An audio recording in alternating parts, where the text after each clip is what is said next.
فأنا ناصح لإخواني بالصدع بالحق تبيض وجوههم. السكوت في مسألة الحزبية يضرها، فاصدع بما تؤمر وأعرض عن المشركين.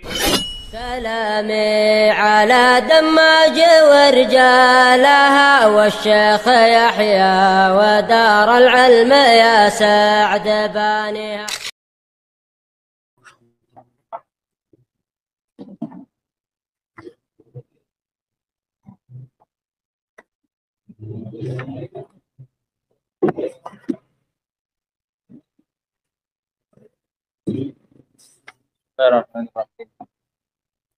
Qala al-mu'allif rahimahullahu ta'ala al-ayatul khamisah, ayat yang kelima. Wa qul alhamdulillahilladzi lam yattakhidh walada wa lam yakul lahu syarikun fil mulk wa lam yakul lahu waliyyun minadh dhul wa kabbirhu takbira. Qala syarih rahimahullah wa qul al-khitabu fi mithli hadha imma khasun bir rasul alaihi salatu wassalam. Ucapan seperti ini bisa jadi khusus hanya untuk Rasul sallallahu alaihi wasallam. Katakan, yaitu katakan wahai Nabi. Au amun likulli man yasihu taujihul khitabi ilaihi. Atau bisa jadi bersifat umum kepada siapa saja yang bisa diajak bicara. Sehingga kalimat kul ini ada dua kemungkinannya. Bisa jadi yang dimaukan adalah khusus siapa? Nabi SAW. Bisa jadi yang dimaukan adalah umum, siapa saja yang mungkin diajak bicara. Sampaikanlah, katakanlah. Bisa jadi khusus untuk Nabi, bisa jadi umum kepada siapa saja yang bisa diajak bicara. Fa in kana khasan bir Rasul sallallahu alaihi wasallam fa huwa khasun bihi bil qasdil awal wa ummatuhu taba'un lah. Kalau ini adalah khusus untuk Nabi Shallallahu Alaihi Wasallam, maka ini adalah khusus untuk beliau secara awalnya, kemudian umatnya mengikuti beliau. Bukan berarti ayat ini enggak masuk kepada umatnya, masuk, tapi secara pengikutan saja. Aslinya pembicaraan ini kepada Nabi, umatnya masuk tidak? Masuk, tapi secara pengikutan. Enggak aslinya diajak bicara, enggak. Wa in kana aman fa huwa yashmalur rasul wa ghairahu bil qasdil awal. Kalau yang kita katakan umum ini kepada siapa saja, berarti mencakup Rasul dan juga selain Rasul di awalnya langsung. Sehingga nggak ada bedanya sebenarnya. Mau kita bilang yang dimaksud dengan kul di sini yang diperintah adalah Rasul atau yang diperintah adalah umum. Karena semuanya tetap masuk. Hanya saja kalau kita katakan ini khusus untuk Rasul, katakan wahai Nabi, umatnya masuk tidak? Masuk, tapi masuknya apa? Belakangan, ikuti saja. Kalau kita katakan ini umum, maka umatnya langsung apa ini? Langsung masuk. Alhamdulillah. Sabaqa tafsiru hadhil jumlah. Telah lalu tafsir dari kalimat seperti ini. Alhamdulillah. Wa annal hamda huwa wasful mahmudi bil kamali ma'al mahabbati wa ta'zim. Itu namanya alhamdu. Mensifati yang dipuji dengan kesempurnaan, disertai dengan rasa cinta dan pengagungan. Itu namanya hamdu. Mensifati yang dipuji dengan kesempurnaan. Wasful mahmud. Mensifati yang dipuji dengan kesempurnaan, disertai dengan adanya rasa cinta dan pengagungan. Wa qawluhu lillahi allamuhuna lil istihqaq wal ikhtisas. Lamnya di sini untuk menunjukkan kelayakan dan kekhususan. Hanya layak untuk Allah alhamdu itu. Dan hanya Allah yang pantas menerima apa ini? Alhamdu. Itu namanya lamul apa? Istihqaq wal ikhtisas. Alhamdu itu hanya khusus untuk siapa? Allah Subhanahu wa taala. Lil istihqaq, kita katakan dia lamnya lam istihqaq, li'anna Allah taala yuhmadu wa huwa ahlun lil hamdi. Dikarenakan Allah Subhanahu wa taala dipuji karena dia layak untuk dipuji. Ahlun lil hamdi. Dia memang layak untuk mendapatkan apa? Alhamdu itu, pujian yang sempurna itu.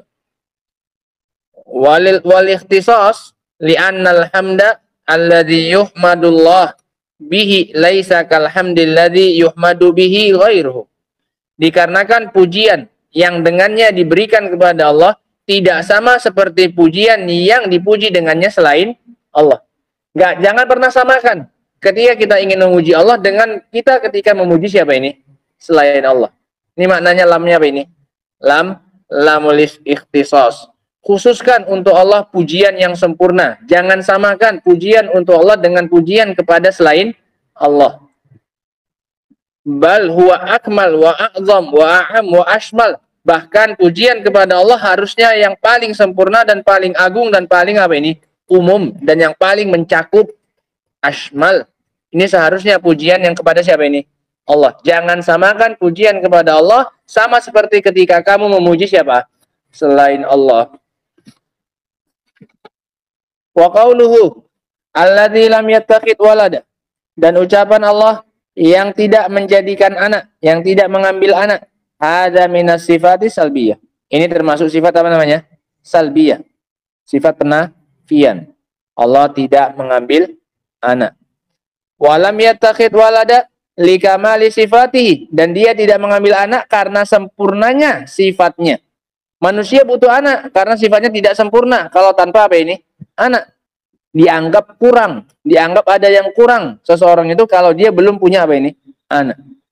Adapun Allah sudah sempurna. Sehingga Allah tidak perlu mengambil apa? Anak. Likamali sifatihi wa kamali ghinahu an ghairi. Karena kesempurnaannya, ketidakbutuhan dia dengan selainnya. Allah sangat tidak butuh. Manusia butuh kepada anak. Sehingga dia berusaha mencari apa ini? Anak. Wali annahu la mathilalah. Dan juga karena Allah tidak ada yang serupa dengannya. Kalau punya anak berarti ada apa ini? Yang serupa dengannya. Karena anak pasti menyerupai siapanya? Orang tuanya. Sementara Allah tidak ada yang serupa dengan dia. Makanya Allah enggak mengambil apa? Anak. Sehingga ini alasan-alasan kenapa Allah tidak mengambil anak. Yang pertama karena Allah terlalu apa ini? Sempurna. Yang kedua karena Allah tidak apa ini? Tidak butuh. Likamali ghina. Karena Allah tidak butuh kepada anak. Yang ketiga karena tidak ada yang serupa dengan Allah. Karena Allah mengambil anak, yang namanya anak pasti memiliki apa? Keserupaan dengan Allah. Ini 3 alasan kenapa Allah tidak mengambil anak. Yang pertama kenapa? Likamali sifati. Karena sifat-sifat Allah itu terlalu apa ini? Sempurna.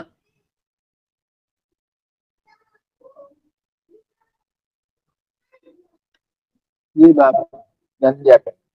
Kemudian yang kedua karena Allah apa? Sempurna ketidakbutuhannya. Karena Allah tidak butuh kepada anak. Yang ketiga karena tidak ada yang serupa dengannya. Karena yang namanya anak pasti memiliki keserupaan dengan orang tuanya. Walau ittakhadha walada.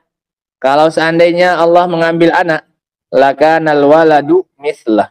Maka niscaya anak itu akan mirip dengan dia. Laukana lahu walad lakana muhtajan ilal walad. Kalau seandainya dia mengambil anak, berarti dia butuh kepada anak. Yusaiduhu wa yu'inuh. Untuk membantu dia. Musa'adah. Untuk menghadapkan musa'adah dari sang anak. Laukana lahu walad lakana nakison. Kalau dia punya anak, berarti dia itu kurang. Karena dia butuh apa? Anak. Li'annahu idza syabahu ahadun min khalqih fahuwa naqsun. Atau nakis di situ. Nakis. Isim fa'il.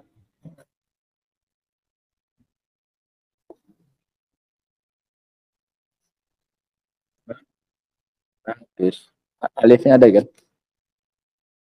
Mana? Yang terakhir. Fahuwa naqsun. Li'annahu idza syabaha ahadun min khalqih. Ya. Syabahahu ahadun min khalqihi fahuwa naqsun. Masdar. Dikarenakan dia jika dia ada yang serupa dengan dia dari makhluknya, maka berarti dia ini apa? Kurang, nggak sempurna. Buktinya bisa diapain? Bisa diapain? Bisa diserupai. Nah. Qauluhu walada yashmalu zakar wal unsa. Kalimat walad mencakup anak laki-laki dan perempuan. Dua-duanya nggak ada. Fafihi raddun alal yahudi wan nasara wal musyrikin. Di dalam ayat ini terdapat bantahan bagi Yahudi, Nasrani dan orang-orang musyrikin. Lam yattakhid walada. Dia tidak mengambil anak. Ini bantahan untuk 3 kelompok sekaligus. Orang-orang Yahud, orang-orang Nasrani dan orang-orang musyrikin. Al-Yahud qalu lillahi walad wa huwa Uzair. Orang Yahudi mengatakan Allah punya anak, yaitu Uzair. Nabi Uzair. Uzair ini. An-Nasara qalu lillahi walad. Orang Nasrani bilang Allah juga punya anak. Siapa? Wa huwal Masih, yaitu Al-Masih Isa. Wal musyrikun qalu lillahi walad. Orang-orang musyrikin juga bilang Allah punya anak. Siapa? Wa humul malaikah. Mereka adalah malaikat. Mereka bilang malaikat itu banatullah, anak-anak perempuannya Allah. Sehingga dalam kalimat lam yattakhid walada ini bantahan kepada berapa kelompok sekaligus? 3. Yahudi yang mengatakan Uzair ibnullah, kemudian Nasrani yang mengatakan Al-Masih Isa bin Maryam itu adalah ibnullah, dan yang ketiga orang-orang musyrikin yang mengatakan malaikat adalah banatullah. Wallahu taala alam bisawab. Adapun lanjutan dari ayatnya insyaallah taala akan kita baca pada pertemuan berikutnya insyaallah. Wallahu taala alam bisawab. Subhanakallahumma bihamdika asyhadu an la ilaha illa anta astaghfiruka wa atubu ilaik. Walhamdulillahirabbil alamin.